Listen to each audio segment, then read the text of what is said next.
Hello welcome guys, स्वागत है आपका मनी फ्लो ट्रेडिंग चैनल पर। तो बात करेंगे बीटीएसटी के बारे में कि भाई कल के लिए क्या किस तरीके का प्लान बन सकता है, कौन सा लेवल निकल के आएगा जिसके ऊपर गैप अप और किस लेवल के नीचे गैप डाउन का प्लान करना चाहिए। क्या ग्लोबल सेंटिमेंट यहाँ से इंच अप होते हुए नजर आ रहे हैं, क्योंकि डोमेस्टिक सेंटिमेंट्स कुछ है नहीं। रिजल्ट्स आ रहे हैं, रिजल्ट्स बेटर आ रहे हैं। जैसे अभी एक स्टॉक सिप्ला का भी रिजल्ट आया, काफ़ी बेटर था। ओके, उस पर ज़्यादा मैं कमेंट बोल नहीं सकता। तो कहने का मतलब है आज फार्मा सेक्टर्स में भी तेज़ी बनी हुई है। फार्मा सेक्टर्स जो कल लीस्ट लीडिंग सेक्टर था, आज उसमें तेज़ी बनती हुई नजर आई। पर मार्केट कल इतना अच्छा चलने के बाद आज शांत बना हुआ और कह सकते हैं आज प्रॉफिट बुकिंग देखने को मिली और कुछ भी यहाँ पर मार्केट में नज़र नहीं आया है। ठीक है, चलिए तो सारी चीज़ इस वीडियो में डिस्कस करने वाले हैं कि कल के लिए किस तरीके का प्लान बनेगा, क्या ग्लोबल न्यूज़ है उसको भी समझेंगे। तो वीडियो स्टार्ट करने से पहले अगर आप मेरे चैनल पर नए हैं तो सबसे पहले तो आप चैनल को सब्सक्राइब कर लीजिए, साथ के साथ बेल आइकन को प्रेस कर दीजिए, जिससे you will never miss the update. जो भी वीडियो मैं अपलोड करूंगा आप तुरंत जाकर के देख सकते हो, अपनी स्ट्रैटेजी बना सकते हैं। एक चीज़ याद रखिएगा, अगर आप मेरे व्यू पे प्लान करें तो आपको पता होना चाहिए कि I am not SEBI registered, मैं सेबी रजिस्टर्ड नहीं हूं। तो प्लान करने से पहले अपने फाइनेंशियल एडवाइजर से एडवाइस ज़रूर कर लीजिएगा। बाकी अगर आप देख रहे हैं, सीख रहे हैं, समझ रहे हैं तो बहुत ही इंपॉर्टेंट वीडियोस आपको मिलते रहेंगे।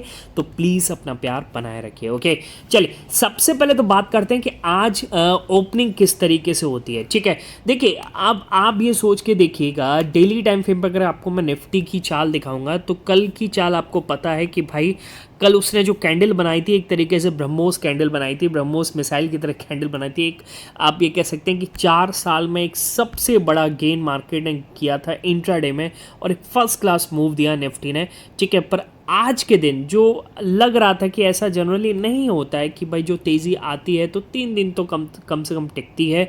ओके, और ग्लोबल मार्केट भी काफ़ी ज़्यादा तेज़ी में देखने को मिले थे कल। ओके, पर आज उसके विपरीत मार्केट में आप देख सकते हैं क्या प्रॉफिट बुकिंग आई है और मार्केट एक इम्पॉर्टेंट जोन यानी जो पहले रेजिस्टेंस बन चुका है यानी 23,400 से 24,400 से 24,500 का लेवल, उसको मार्केट मुझे लगता है कि टेस्ट करके ओके और फिर यहाँ से चलना स्टार्ट करेगा।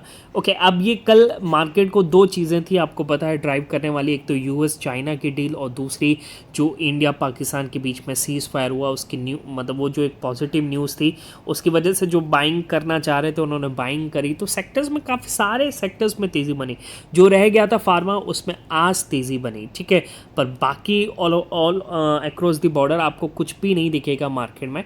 ठीक है, एक प्रॉफिट बुकिंग देखने को मिली है, मिड कैप में कुछ स्टॉक्स चल रहे हैं और कुछ भी नहीं हो रहा है। ठीक, ओके, अब ऐसे केस में आप किस तरीके से जब प्रॉफिट बुकिंग देखने को मिल रही है तो आप किस तरीके से बीटीएसटी प्लान करेंगे उसको हम आगे समझेंगे।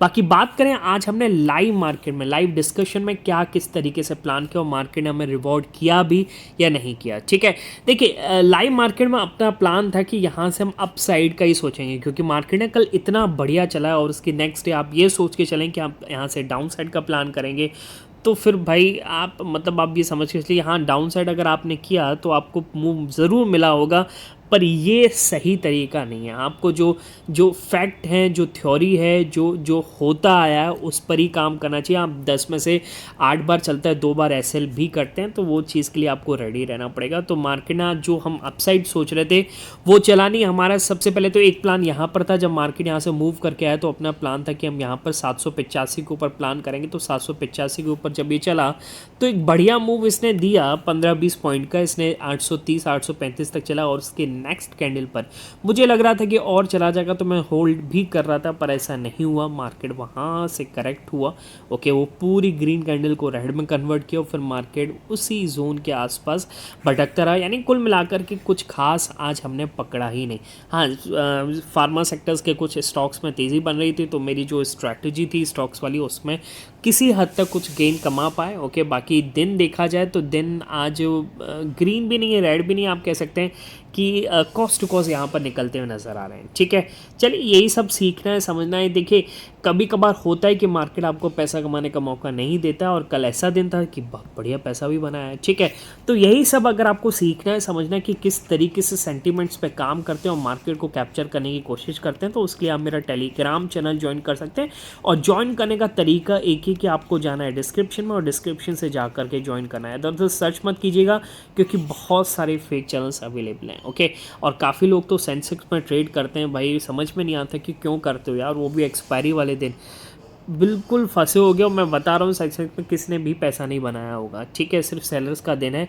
आप एक कैंडल में अगर स्कैल वगैरह कर लिया होगा तो ठीक है, पर कोई पोजिशनल ट्रेड बना भी नहीं हो उसमें, है ना। दोनों तरफ डिके ही मिला होगा आपको, ठीक है ना। काफ़ी लोग कहते हैं कि सर सेंसेक्स का ले लिया पूरा बर्बाद हो गया। भाई हर मंगल को मैसेज आता है, फिर भी पता नहीं क्यों लोग करते हैं, इतना समझाता हूँ ग्रुप पे, ठीक है।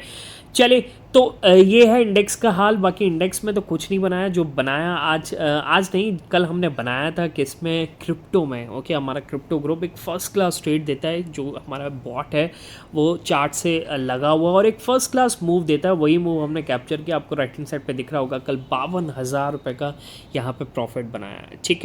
तो यही सब आपको सीखना है, समझना है, तो आप टेलीग्राम ज्वाइन कर सकते हैं डिस्क्रिप्शन से, ठीक है।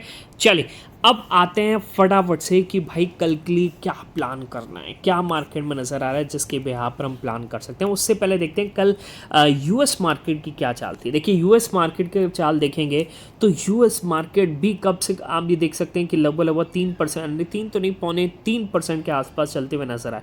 Okay, Dow Jones, S&P 3.25%, Nasdaq देखेंगे तो 4.25% के आसपास चलता हुआ नजर आया। कल यूएस मार्केट ज़बरदस्त तेज़ी थे, और तेज़ी का रीज़न आपको पता है क्या, कि यूएस चाइना की जो डील है वो देखिए, जो मार्केट में जो अब आप ये समझ के चलिए कि बहुत बड़ा यहाँ पर एक दोनों कंट्रीज़ के बीच में ट्रेड है। अगर ये दोनों कंट्रीज़ मतलब आपस में मतलब डील करेंगे तो उन दोनों के लिए अच्छा होगा, बाकी अदर कंट्रीज़ के लिए अच्छा नहीं होता है। इसलिए मुझे लगता है कि बाकी मुझे कोई और दूसरा रीज़न नहीं नज़र आता कि कल गिफ्ट निफ्टी डाउन क्यों था 150 पॉइंट रात में। ओके, क्योंकि जब यूएस मार्केट चल रहा था, ओके, तो डाउन होने का रीज़न यही मुझे लगता है कि चाइना जब यूएस के बीच में डील हो गई है, तो इंडिया का जो रास्ता था कि भाई यूएस की तरफ जाकर के ट्रेड करे, चाइना के पास जाकर के ट्रेड करे, चाइना मतलब कंट्री में जाकर के ट्रेड करे, वो चांसेस घट गए। ये दोनों आपस में पैचअप कर लिए, तो कहीं ना कहीं तीसरे का तो कट गया। उस वजह से हो सकता है कि इंडियन मार्केट कल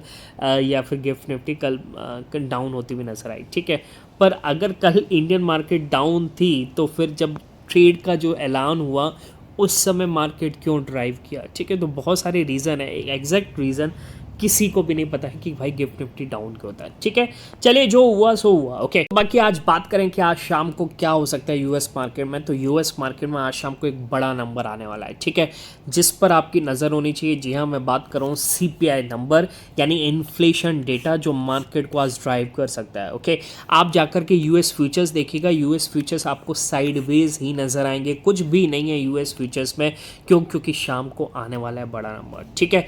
कंज्यूमर प्राइस इंडेक्स, इस पर आपकी नज़र होनी चाहिए। और अगर मैं इसकी एक्सपेक्टेशंस बताऊं तो एक्सपेक्टेशंस ये कहते हैं कि ये 2.4 के अराउंड आ सकता है। ओके, अगर ये जो एक्सपेक्टेशंस हैं इसके मतलब यही आ जाता है या फिर इसके नीचे आता है तो मार्केट के लिए बहुत ही पॉजिटिव होगा, और आपको मार्केट एक गिरवी साइड, मतलब ऊपर की साइड, लॉन्ग साइड चलता हुआ नजर आएगा। एक फर्स्ट क्लास तेज़ी बनती हुई नजर आएगी यूएस मार्केट में। ओके, अगर इसका जो डेटा है 2.4 से ज़्यादा आ जाएगा तो यानी फैड का जो टारगेट है 2%, वो और उससे दूर होता हुआ नजर आएगा, जिसकी वजह से आपको मार्केट फिर रेड में जाता हुआ यानी शार्प सेलिंग आती हुई नज़र आ सकती है, ठीक है। तो आज शाम का मार्केट जो भी है पूरी तरीके से न्यूज़ बेस्ड है, ठीक। तो उसी वजह से आप जो भी इंडेक्स में कैरी करेंगे थोड़ा संभल कर कैरी करेंगे। बाकी अगर मैं आपको इंडेक्स में दिखाऊं तो इंडेक्स में क्या है कि भाई 24,580 560 के लेवल को होल्ड करने की कोशिश हो रही है। मार्केट काफ़ी देर से उसी जोन में अटका हुआ है। ओके, अब ऐसे देख के तो लगता है कि डाउन साइड अच्छा ट्रेड बना है। ओके, बट डाउन साइड बैठेगा कैसे यार कोई, अगर जब इतना एक दिन पहले इतनी बड़ी तेज़ी आई है, 4 साल में सबसे बड़ी तेज़ी आई है, तो अगले दिन डाउन साइड सोचना काफ़ी मुश्किल होता है। ओके, चलिए, जो भी हुआ सो हुआ। अगर निफ्टी की क्लोजिंग यहाँ से 24,640 660 के ऊपर आती है तो कहीं ना कहीं इस बॉटम पे बाइंग हुई है, और कहीं ना कहीं आप ये कह सकते हैं जो यहाँ पे शॉर्ट में बैठे थे उन्होंने अपने शॉर्ट्स को कम किया है। ओके, और उस केस में अब यहाँ से एक बार को गैप अप का भी प्लान कर सकते हैं, पर एक चीज़ याद रखिएगा, कम क्वांटिटी के साथ जाएगा, क्योंकि पूरी तरीके से न्यूज़ बेस्ड आज शाम की गिफ्ट निफ्टी होने वाली है, ठीक है। बाकी गैप डाउन का अगर प्लान करना है तो भाई गैप डाउन फिर तो स्ट्रक्चर ब्रेक होना चाहिए। स्ट्रक्चर ब्रेक का मतलब, मेरा कहने का मतलब ये है कि भाई जो निफ्टी काफ़ी टाइम से जो 24,400 500 के बीच में होल्ड कर रहा है, अगर इसके नीचे क्लोजिंग करता हुआ नज़र आया, यानी कहने का मतलब 24,480 के नीचे अगर निफ्टी क्लोजिंग करता हुआ नज़र आया तो 500 पे फिर कॉल राइटर बढ़ जाएगा। ओके, और उस केस में फिर भाई फर्दर डाउन साइड आपको मूव देखने को मिल सकते हैं और निफ्टी आपको गैप डाउन भी देखने को मिल सकता है। ओके, मेरा मानना ये है कि आज तो ऐसा नहीं होने वाला है, ठीक है। जितना मार्केट को मैं जानता हूँ उस हिसाब से मुझे लगता है कि मार्केट 24,600 को होल्ड करेगा। ओके, तो 24,640 660 के ऊपर होल्ड किया तो अच्छा गैप अप आपको कल के दिन दिखा सकता है, ठीक। बाकी डे एंड की तरफ मुझे क्या फाइनली दिखता है कि मैं ले जाता हूँ नहीं ले जाता हूँ, तो मैं अपने टेलीग्राम चैनल पर इन्फॉर्म कर दूंगा, आप जा कर के डिस्क्रिप्शन से ज्वाइन कर सकते हो। ओके, पर एक चीज़ याद रखिएगा, जो भी आप क्वांटिटी ले जाएं अपने फाइनेंशियल एडवाइज़र से एडवाइस ज़रूर कीजिएगा। ओके, चलिए मिलेंगे नेक्स्ट वीडियो में, तब तक के लिए बाय बाय, टेक केयर।